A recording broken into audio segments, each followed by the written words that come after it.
On today's episode, Chris Maltbie from Tough Mudder headquarters announces the brand new Tough Mudder Innovation Lab. This is the world's toughest podcast.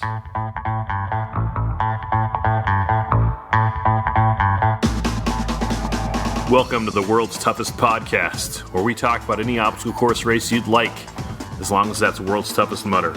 Each week we talk to members of the WTM community and share stories of success and failure in the single greatest event in OCR. My name is Will Hicks, and this is the world's toughest podcast. Welcome back to World's Toughest Podcast. This is the first podcast episode of 2023. We are mid to late January as we're recording this. How is your 2023 so far? You're 3 weeks in. You still got the resolutions going? Are you still running those crazy miles? I hope you are. If not, the cool thing about the end of the month and the start of the next month is you can always do a soft reboot. Okay, January was okay, but February, we're going to crush it. My name is Will Hicks. You can email me at will@theocrreports.com. You can text me at 619-485-2726.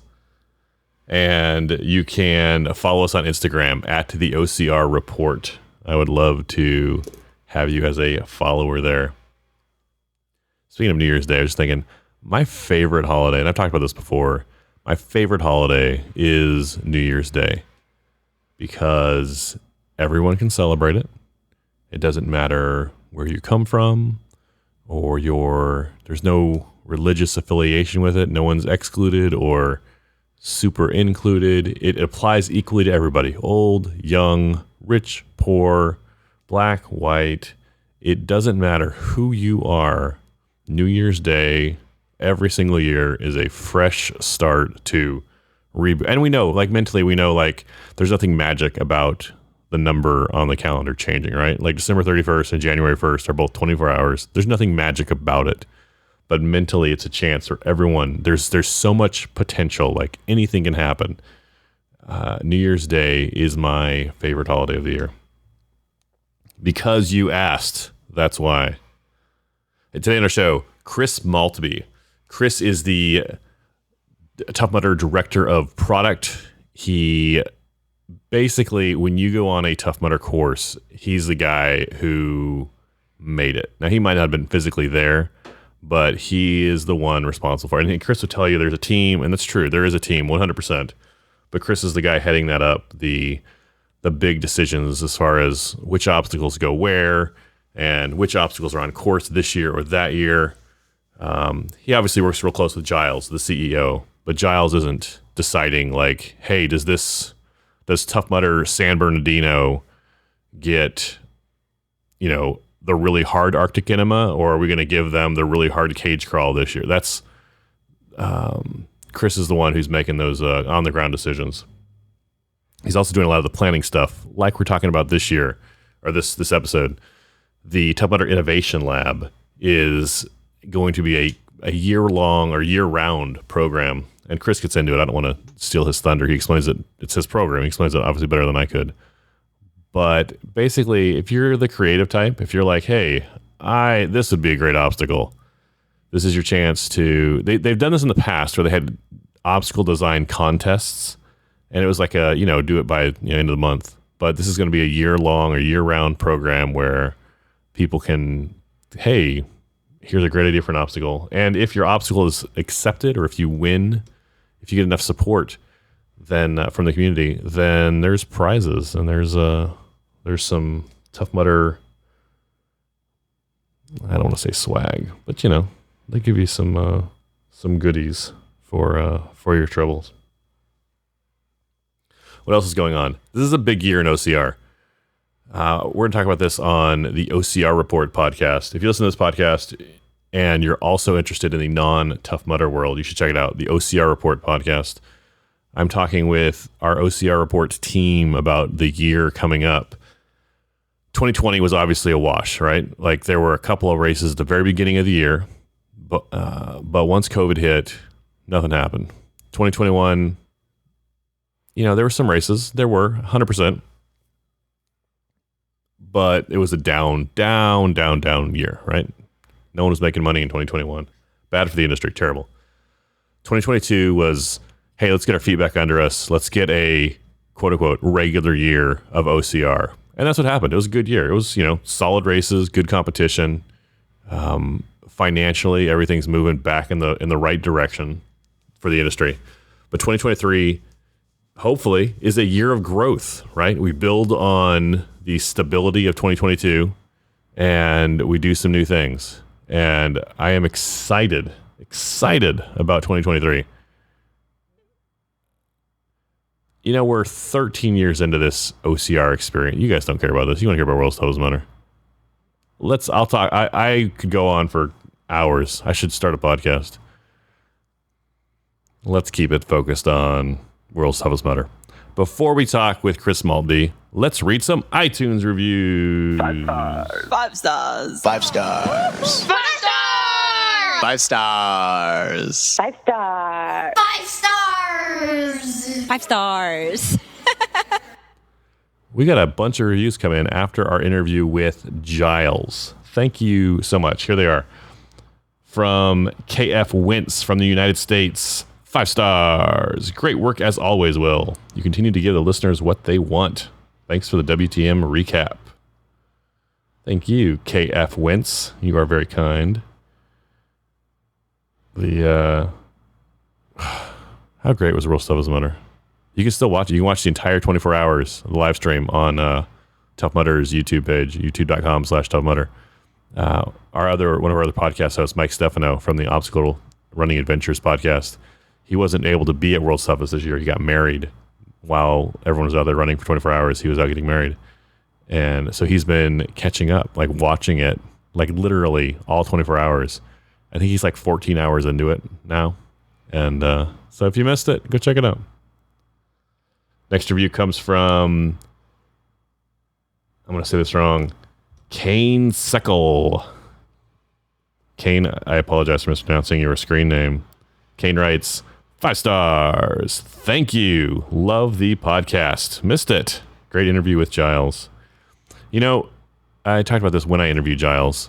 The Tough Mudder CEO post WTM interview tradition that we have. We've been doing it for years now with Kyle first and then with Giles now. It kind of started on accident.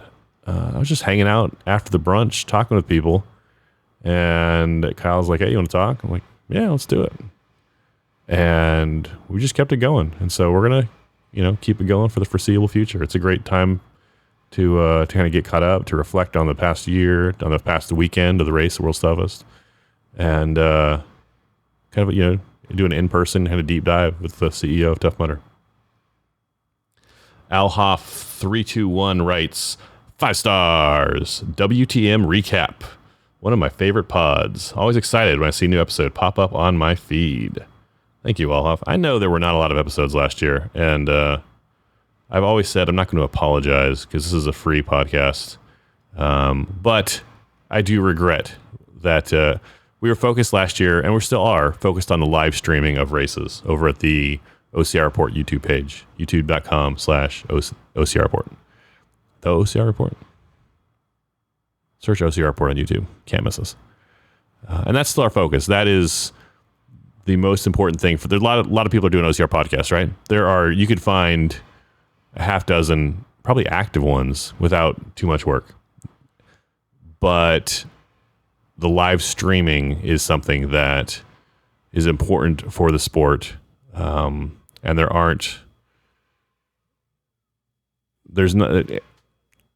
anyway, it's more important to get, if I have it like, 2 hours of my day to do some OCR stuff and I have to choose between one podcast or getting a race, lined up, the live race is our priority. But I kind of like podcasting. Like, I'm sitting here on a microphone talking to people. It's an excuse to call up literally whoever I want and be like, hey, do you want to be on a podcast? I talked with DJ Fox and Chris Rogloski this week. Those are going to be a future episode coming up. And DJ mentioned how part of his fueling strategy, DJ won World's Toughest Mudder this year, 105 miles. Part of his fueling strategy is pizza. And when people talk to me about their favorite episodes of the podcast, there's lots of different people talk about different interviews, but two of them that keep popping up. One of them is, it's been years now, but there was a kind of contentious interview with a couple guys years ago called The Talk. You can find that in our past feed. And the other one is our pizza at McDonald's episode. And that has, and I know, it had little to nothing to do with OCR, right? World Stuff was, I know. But it was a podcast I listened to, and I had an excuse. I had my own podcast. Like, so it's great. If you want to talk to somebody, you're like, hey, I'd really like to meet that person. Just start a podcast. Texas Spartan writes, 5 stars. Thank you. Will, love the podcast and the ongoing support you show to the OCR community. Appreciate all you and your teams do to provide us with interviews, news, and race info. Keep up the good work. Much appreciated. Mark, you are too kind. Yeah, it is a pleasure. It's an honor. Like, there's a lot of work that goes into it, but it's very rewarding. And I don't like speaking for other people, but I know we wouldn't do it if the sport was not meaningful to us personally, right? None of us do this to make money. None of us do it to get famous or build a brand. We do it because we love the sport. I have a debt to OCR that I cannot repay. And so it's my pleasure. It's an honor to be able to invest back into the sport. So thank you, Mark. And last review of the week, Corey Edwards from Ohio writes, 5 stars. WTM. These guys are great. Will Hicks and team knocked it out of the park on the live stream at WTM. Shout out to Jason Dupree for his groundwork at WTM. This podcast covers everything you could want to know about Tough Mudder. Great OCR podcast. Good job, Will. Thank you, Corey. You're very kind. I think there's always been a lot of OCR podcasts, like literally, but there's several good ones right now, like several that are, doing different things, talking about the sport in different ways than has been done. And, it's not that there's, anyway, it's a cool time to, if you're really into OCR and you're really into podcasts, now's a good time for you. Hey, we'll talk more at the very end, but if you would like to leave a review for the show, click the purple podcast button, a purple podcast app on your iPhone or iOS device. Search for World's Toughest Podcast, and we will read it on a future episode.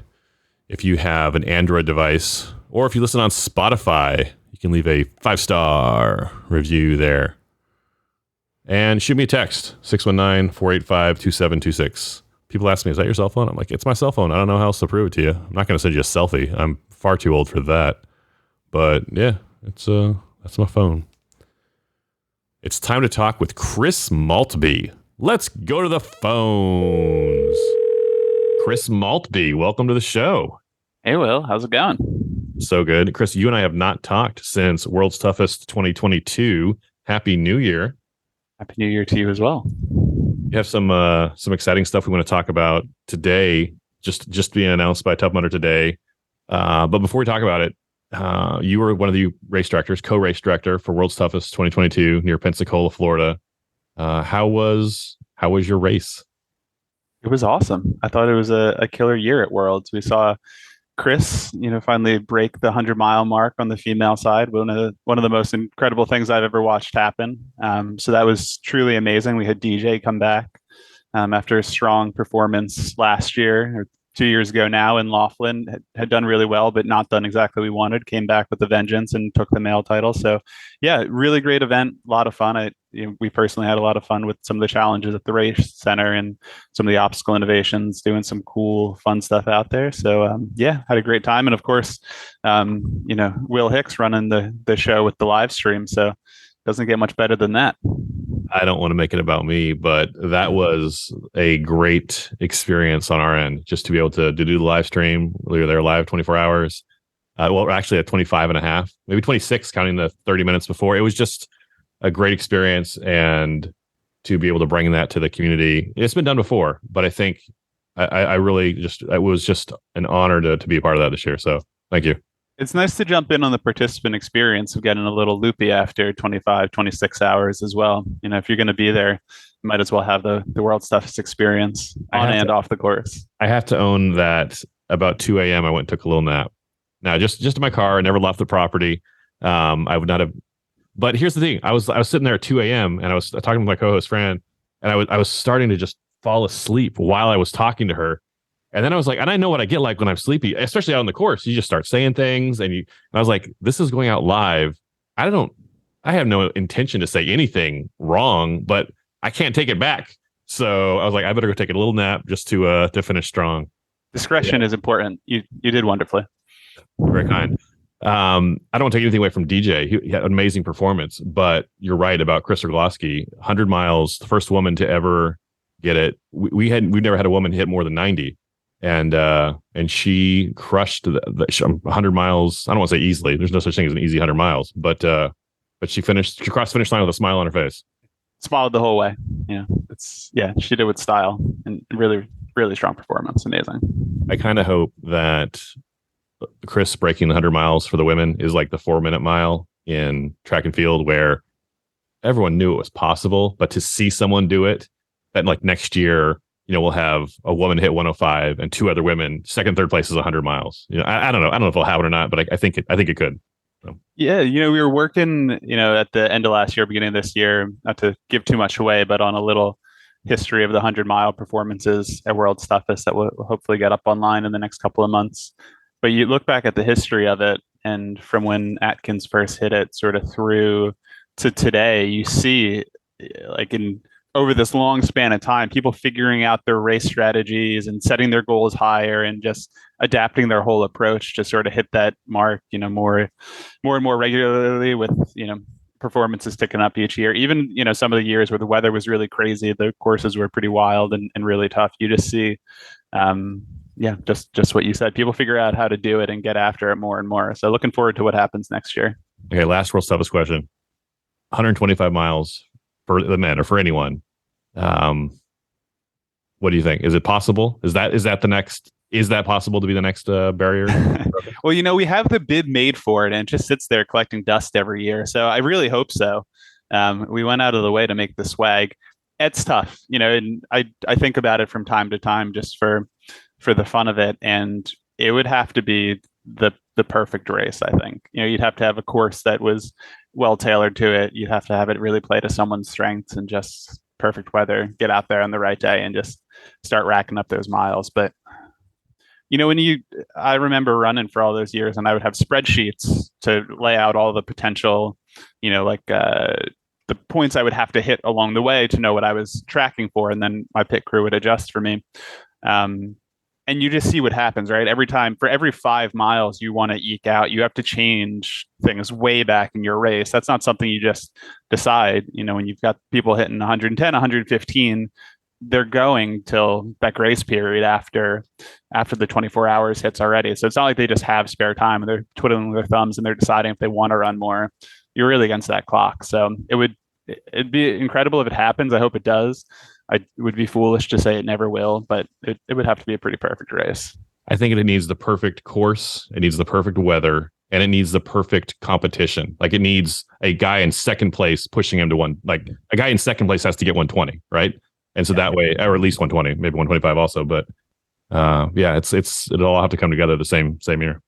Yeah, looking forward to it. The whole field gets stronger every year, it feels like. So you guys have some exciting stuff to announce today about the Innovation Lab. Tell me about the Innovation Lab program.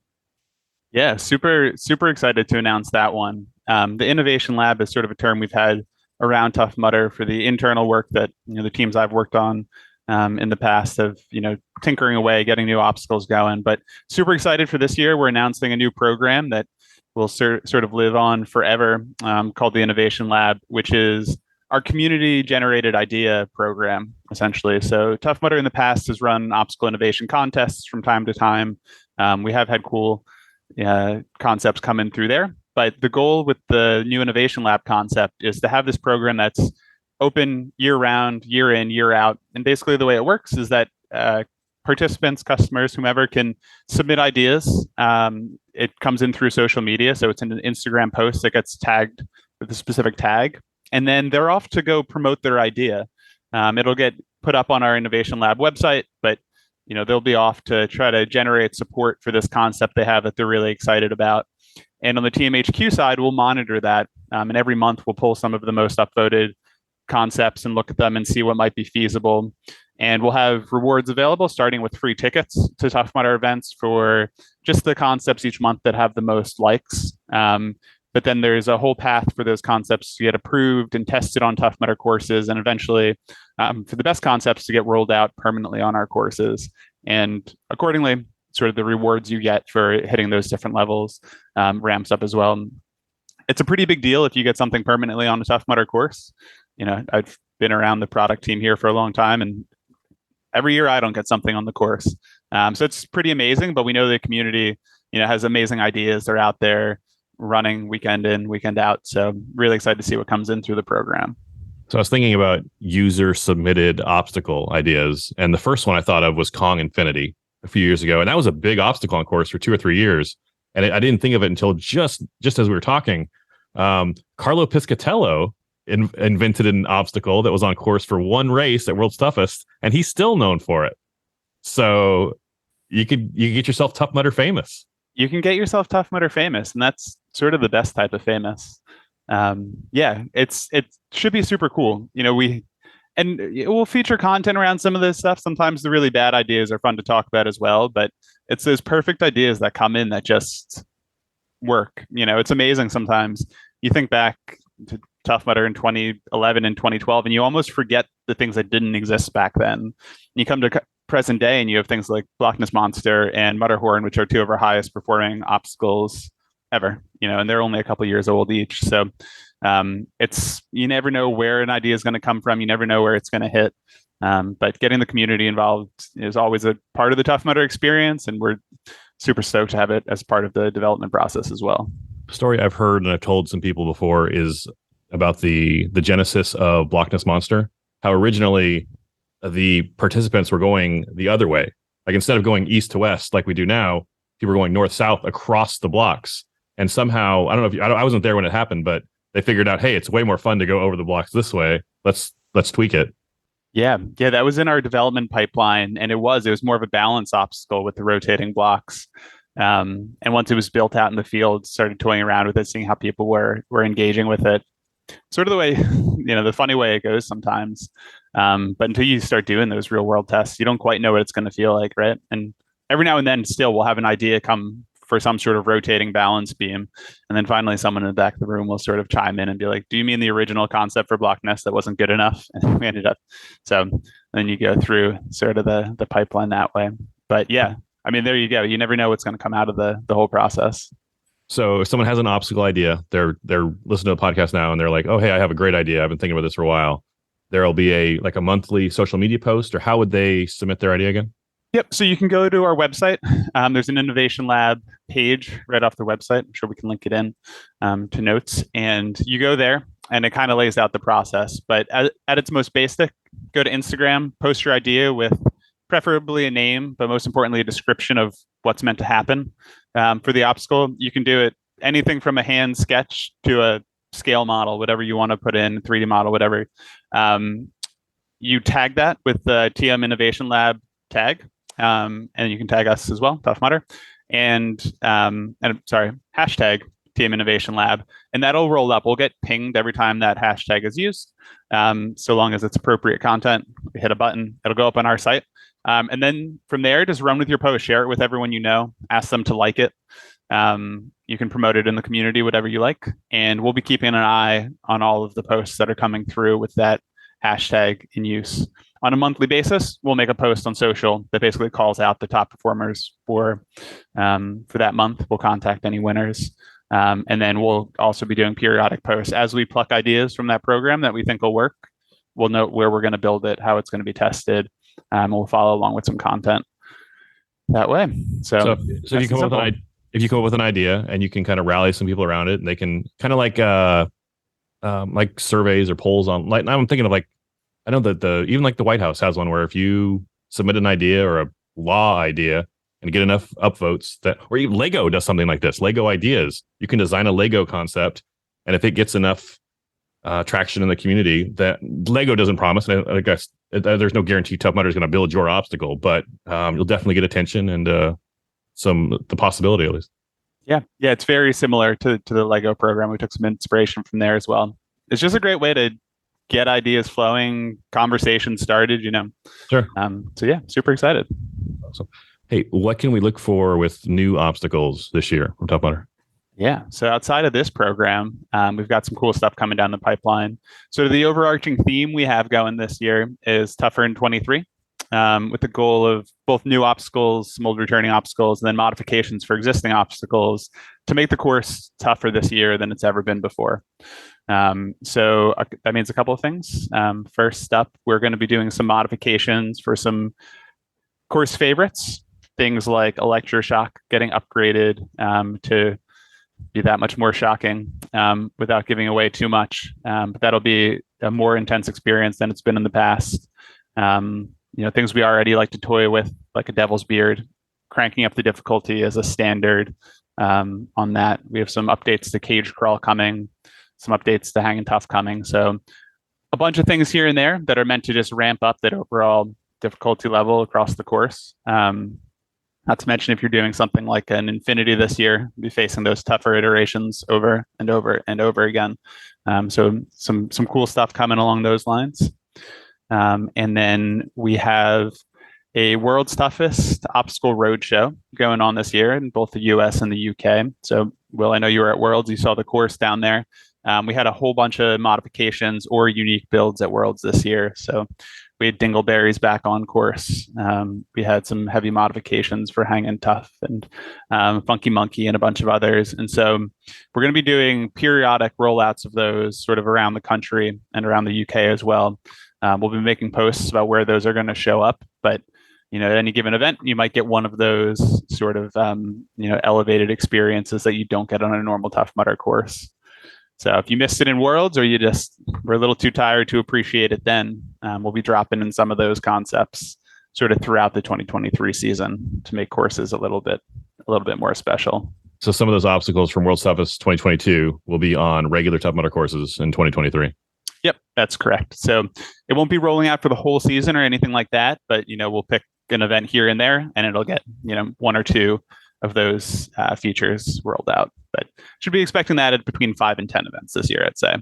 So some of the obstacles with tougher updates for this year: EST, Devil's Beard, Cage Crawl, and Hangin' Tough. Those are 4 of them. I think we have maybe 2 or 3 more in the list to get little upgrades. Cage Crawl is one that there are so many ways you can make that just a little bit more miserable, because it's a tough obstacle at its base level. It's a tough obstacle. You've had like the clear plastic PVC thing. You've had the mop heads this last year at Worlds, water spraying a couple years ago. I'm sure that's a fun one for you guys to make a little bit harder. It's a fun canvas, and it's such an interesting obstacle because, in its simplest iteration, it freaks a lot of people out. And then there's some people for whom it's just a lazy river. Like, it just doesn't register with them as really terrifying. But as soon as you sprinkle in some of these other elements that, take away that illusion that you can just sort of, skim through it, all of a sudden it's, you see that panic creep in. And ultimately that's why Cage Crawl exists, right? You want to get that moment of just terror where you feel like you've got that much room to breathe and you're pinned under this thing. So yeah, we'll be trying to freak out a couple extra people this year.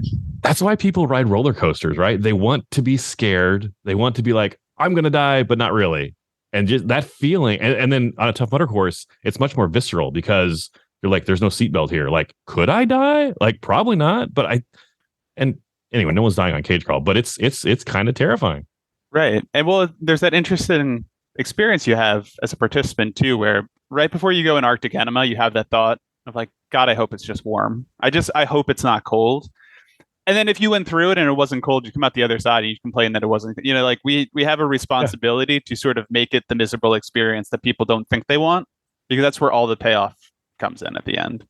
We always say sort of internally, like, when you cross the finish line at a Tough Mudder, it's not meant to be a party. It's meant to be a celebration. And if you're going to celebrate, you have to have done something first. So it's a nice little example of kicking it up with cage crawl and a couple of those others. You mentioned making courses tougher than ever before. Is there any? I mean, last year at Spartan, there was a little conversation about. I mean, it's an ongoing taking burpees out. Is it making Spartan easier? Is there any like internally, like, hey, we're going to take it up a notch. If Spartan's dropping the burpees, I know, same company and sister organizations. You're like, is there any conversation like, hey, this is our mantle now to bear? So I wouldn't frame it in competitive terms with Spartan necessarily. Sort of our end goal is quite different, even though we operate in the same space. Spartan is really honing in on perfecting the race format and the way that you standardize competitive racing, especially with announcements coming about the Olympics and things along those lines. For Tough Mudder, I mean, we know our value proposition is making something so hard that you need to dig deep to get through it, and so hard that you need to work with other people to get through it. Those are the two things that really sum up the experience, right? And everything else, all the obstacles, everything kind of rolls up into that. And so when we set our priorities for each year for what we want to roll out and the things we want to test on course or how we would just want to approach our product in general, we always sort of go back to that and try to pinpoint the areas where we think we're doing well and where we can do a little more. It's a little hard to overdo it with the toughness and the teamwork. So we end up going back to those troughs quite a bit. Now, internally, do we elbow each other a little bit and just joke around about who's putting on a tougher event? Of course, and more now, when we have more athletes sort of transferring over with things like we had a ton of Spartan athletes at Worlds this year. It's always a little bit of a fun game to play, to mess around with those perceptions of which what each brand is about. And so, of course, there's a little bit of personal satisfaction when you can have a Spartan pro admit that they got the crap kicked out of them at Tough Mudder, but the toughness comes from different places for sure. That was fun having the Spartan athletes, a handful of them, elites at World's Toughest this year. Yeah, well, I think in the past, sort of the endurance series at Tough Mudder was a little bit more niche. In the past couple of years, we've been able to start to make that more of a premier product in its own way. It's not where the bulk of our participants are, but with Infinity having a strong debut last year, Toughest, always being this kind of cool, scary overnight thing, and then Worlds obviously being this like big community end of year thing. You just start to see people come in to that program at different points, and once they're in, they tend to stay. It's some of the formats that I fell in love with. I think probably the same with a lot of people in the industry is there's something sticky about the way that Tough Mudder does endurance that it's competitive and tough in a totally different way than Spartan is competitive and tough. So it's been a joy for us as well to sort of see, that's the feedback that we love to get, is hearing a little bit more about people who have been racing in the industry for a long time, but haven't necessarily done a Tough Mudder event yet. You guys announced that World's Toughest 2023 will be in Dallas this year. It's early days. We're in January, but what can you tell us about World's Toughest this year? Well, it'll be tough and it'll be a lot of fun. Can't give away too much too early. But we do start planning pretty soon after the Worlds the previous year is over. Sort of first step is to get a good handle on some of the unique capabilities of a given venue. We wanted to use the lake down in Alabama, particularly because of everyone's fears of the gators. But we start to look at specific terrain things we could do, sort of course layout, what the running conditions are like. And so without getting too into what the specifics there, I'm sure we'll do some fun episodes down the line. I think it's going to be great. It's a very cool venue, very different, place. But it's more centrally located in the US, which is always nice for getting people in. And I think it's going to be good running, a lot of fun. And we'll be sure to have some obstacles that scare people quite a bit again. Not to spoil anything, but in the design process, when you guys are you're going to a new location for World's Toughest this year, do you lay out the 5-mile course first and then say, hey, these obstacles will be good here? Or do you say, these are the obstacles we want, let's design the course around the obstacle? Like, how does that process play out? Yeah, so I mean, we've got a really talented team of course designers and venue scouts. We wouldn't go to a venue if it didn't have baseline capabilities for what we knew we wanted to do for a Tough Mudder event. So we go in knowing that we can pull it off. It's a little bit of a puzzle that our operations managers and our course designers sort of go through of figuring out, first where the festival and pit will go, what makes sense for an ingress egress, and then where the roadways are, all of that stuff, and then sort of mapping out how to get the distance, and then where you can dig, the way we need to dig. When there's specific course features we want to include, venue specific things, then obviously they'll have to map that into their course route of how to route people around. And then from there, it's usually just iterations and tweaks. As we get further down the line with some of the, especially for World stuff, it's where we're doing a lot of unique builds. Some things need to shift around just given design criteria as they move along. And then by the time we're a couple of months out, we know where things will be, and it's just buttoning up details and polish. And then the easy part, which is executing the whole thing. So you talked about we're going to do some more talking as the year goes on, but is there anything coming in 2023 you want to tease or hint at? A couple of things. So I think we covered most of the obstacle stuff, although we do have 3 brand new obstacles coming come the summertime. So more to come there. But to tease that, we've got 1 teamwork obstacle in the works that we're toying around with at the moment. We've got 1 sort of toughness, may or may not involve electricity involved. And then we've got another accomplishment obstacle that I think, if we do our jobs right, should be the toughest sort of accomplishment obstacle we've done before. So we're designing that around the idea that 95% of people shouldn't be able to complete it, but they should be able to make progressive achievement every time they come to an event. So maybe you mark down that you got 50% of the way the first time, but with some practice and some repeat attempts, eventually you get a little further. So we've got those 3 sort of concepts coming along that we'll be debuting later in the year. I also think we've announced a few places, but in the US in particular, we've got Pyramid Scheme and Augustus Gloop coming back, some old fan favorites that we haven't had routinely in a couple of years. So we'll have those back on course this year, starting with events in March and April. That stuff will be rolling back out. And then the last 2 things we'll save for a future episode, but 1, Mudder Legion, everyone's favorite loyalty program, has some really cool updates coming this year. Everything from how we track events to some of the things you can earn, to digital rewards, and plus the participation headbands and all that good stuff that's always been part of the program. We're sort of rolling that up into a big refresh that we'll have some fun announcements for in the next 1 to 2 months, I'd say. And then endurance series, so Infinity events coming up in a couple months' time. They're not the first couple of events this year, but we have some rules updates, some contender status updates, and some other cool, fun stuff for how those events will operate this year. So should have a great endurance season. And yeah, I can't believe we're only about a month out from our first US event this year as well. So coming in quick. It seems like a simple thing. I know it's not, but like tracking number of events, like I was like, I'm just going to track it myself in Evernote, like, because it's, they use different email, you use a different email address one time, or you say Will instead of William or something. And you want to make sure you get credit for all your races.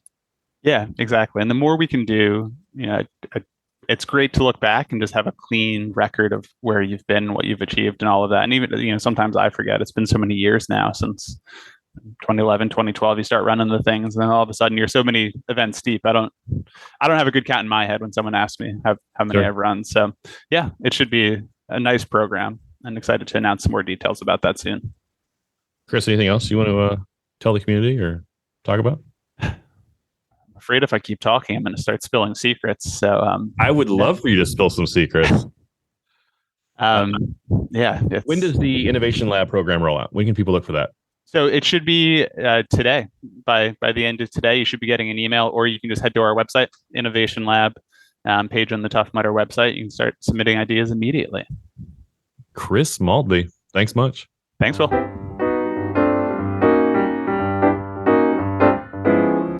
Special thanks to Chris Maltbie for appearing on this episode. Well done, Chris. Chris has the race director / world champion / CEO golden pass, golden ticket. Welcome anytime. Love to have you, Chris. Shoot me a text 619-485-2726. Leave us a review on Apple Podcasts and Spotify.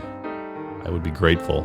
After you leave a review, shoot me a text and let me thank you personally. Follow us on Instagram at the OCR Report. I am just excited about 2023. It's going to be great. I will talk with you soon. Go spend time with someone you love.